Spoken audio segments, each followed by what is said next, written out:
Using rules in your email program is one of the best ways to help organize and manage all of the information coming into your inbox every day. So let's take a quick look at that. When you choose your settings icon and move into your settings where we've looked before, one of your setting options is rules right here. And that will open up a panel that for you will probably be empty, but for me has a lot of information because I have set a lot of rules over time. And you'll see a lot of these rules are turned off now.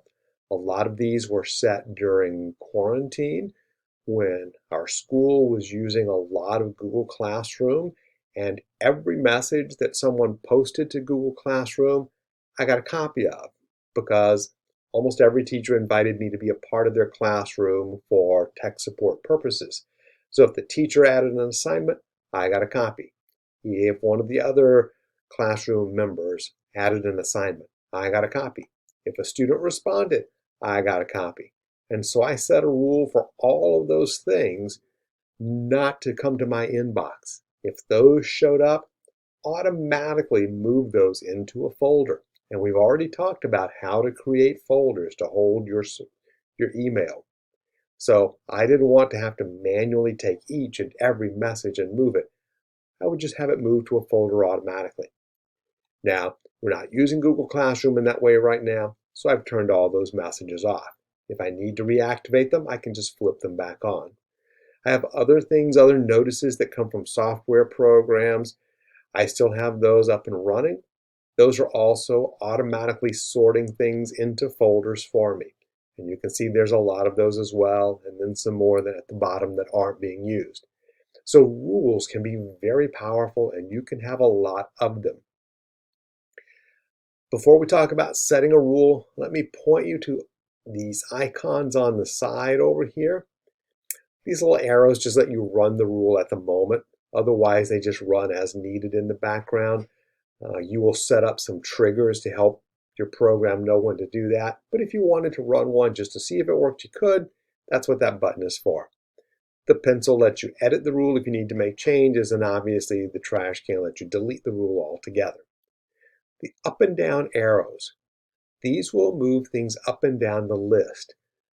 The reason for that is that rules run in this order. So sometimes you may have a rule that runs and then the next rule runs and it's trying to take action on something, but that something has already been moved by the rule in front of it.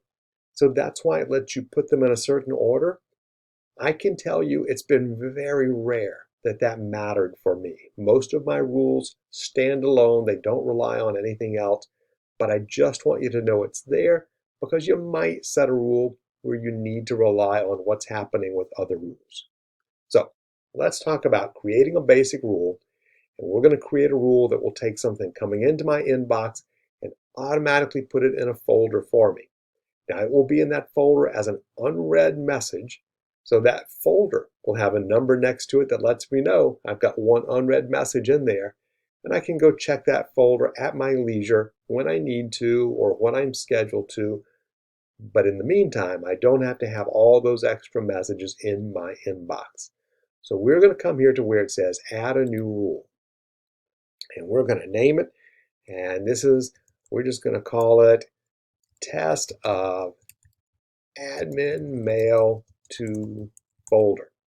And what I want to do is take things that are coming from my administrator, the administrator that supervises me, and automatically tuck them into a folder so that I have all of her things gathered together and I can look at those later. So how do I tell them that I want that to happen? I set a condition, and I have all these options for conditions. Is it from a person to a person? Does it matter where my name is? It doesn't matter what the subject line is. Are we looking for certain keywords, etc.? For me, I just want things that are coming from a certain person. And now I can click here and you can see a few suggested things, but you could type in any email address. It doesn't matter. I will pick my supervisor. So things coming from my supervisor. Do I need any other condition? Well, maybe. What I really want is if I'm the person that she's addressed that email to.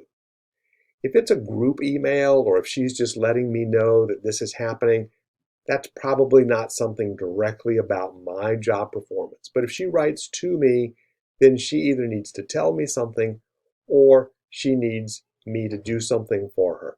So I want this to happen. If I get an email message from my supervisor and I am in the to line of the address, then what's going to happen?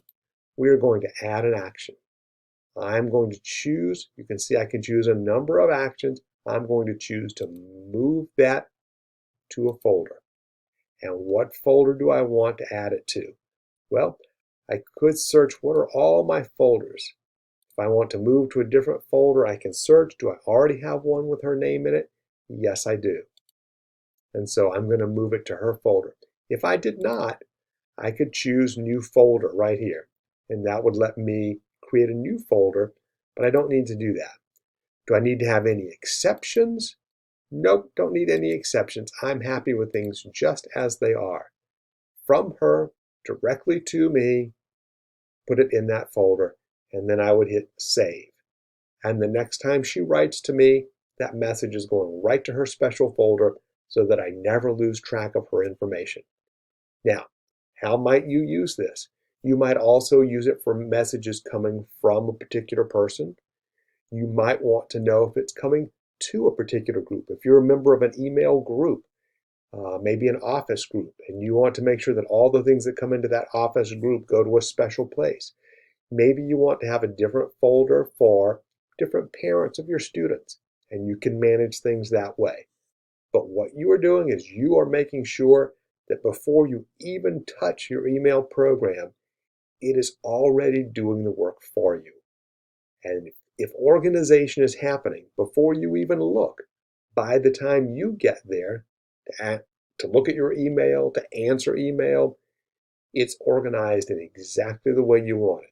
Some things are already in folders waiting for you. Some things are sitting in your inbox waiting for you, and you've had email make that choice for you. So hopefully, setting rules will make your email experience more organized and more efficient.